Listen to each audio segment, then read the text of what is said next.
to American Islamic Forum for Democracy founder Zuhdi Jasser. Zuhdi, so glad to have you. Saudi Arabia has oddly indicated that it would like to be a part of this. I don't know in what way, shape, or form, but that would be odd. What do you make of that?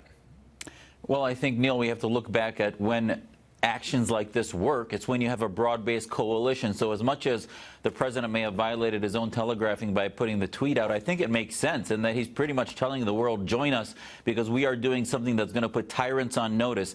Today and in the future, genocidal tyrants are looking to see what the West is going to do and will do. And we've come from an era of 8 years of the Obama administration, which at the altar of the Iran deal let evil and despotism and genocide thrive in Syria. You had videos of an Iranian general in Syria basically laughing and smiling about an upcoming chemical attack. So they know they can get away with this. It needs to be more than a symbolic attack. I know it's easy, and I'd want to avoid playing politics of this. One could be just as cynical about President Trump indicating that he wanted out of Syria, that might have set the stage for this. But I don't want to go on the left and right thing. I do want to get your take on what he would have to do, because would it have to be more than just a one-off here, as it was last year, in the hope that by bombing an airbase from which a lot of these attacks were launched in the first place, that would stop Assad, and that the Russians, who had promised earlier that they would shut down its chemical war-making capability, and obviously have not,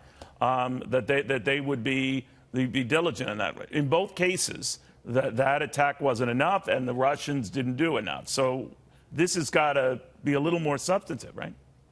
Neil, that is a very pertinent question, because last year's symbolic attack actually may have stimulated more, because they said, you know what, it did nothing. It was just an empty field that they bombed. So now we need to have a crippling attack, and that's why coalitions that include not only Britain and France, but Saudi Arabia, Egypt, and other countries that would want to put a firewall against any threats that the Assad regime would have, or Hezbollah or Iran, as they build missiles and use chemical weapons 40 miles from the Israeli border. This needs to be a crippling attack. And by the way, Neil, it's not rocket science. We just need to use the Balkans template from the 90s, where you had UN protection forces supported by a no-fly zone that were on the ground, and ultimately you had bombing operations that decimated the Serbian Air Force and military and ultimately ended that conflict. We can do the same thing today. We did it in the 90s with President Clinton without Russian approval. They were against it. And today we can do it again without Russian approval and move forward with a broad-based coalition to begin to see the light at the end of the tunnel of this tyranny that's